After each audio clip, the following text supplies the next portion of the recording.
The Protestant King James version of the Bible does not contain the books of Tobit, Judith, 1st and 2nd Maccabees, Wisdom, Sirach, Baruch in the Old Testament. Were these removed from the original Greek and Hebrew Bible during the Reformation? Why these specific books? The answer is yes, they were removed during the Reformation. Martin Luther and company decided to remove them.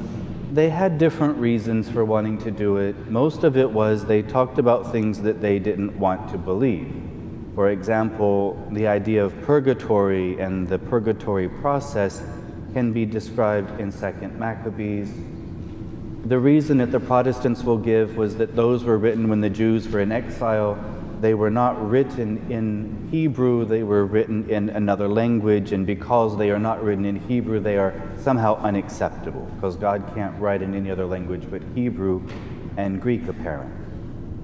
So, up until 1521, those books were part of the Christian Bible. There was variation in some of the churches, but we have to remember that the Bible as it exists in the Catholic and Orthodox churches today was really kind of set as a standard in 325 at the Council of Nicaea.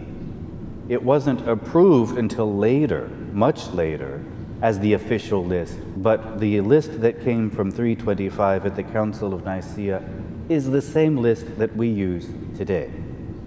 So, up until 325, the Bible as we know it today did not exist. There were books of the Bible that were held in different places. They might have had some of the books, they might not have had all of the books, which is why relying sola scriptura, only on the scriptures, doesn't work for the early church when you look at it from a Protestant point of view.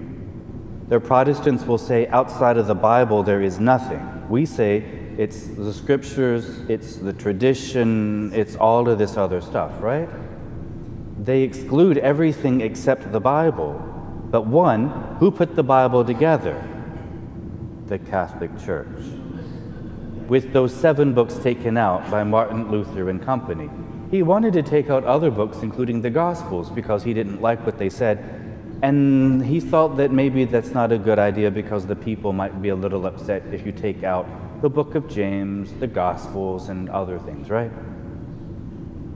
So, why these specific books? Because they talked about things that the Protestants didn't like. They'll use other arguments like it wasn't written in Hebrew and the Jews don't accept them, so why should we? That kind of stuff.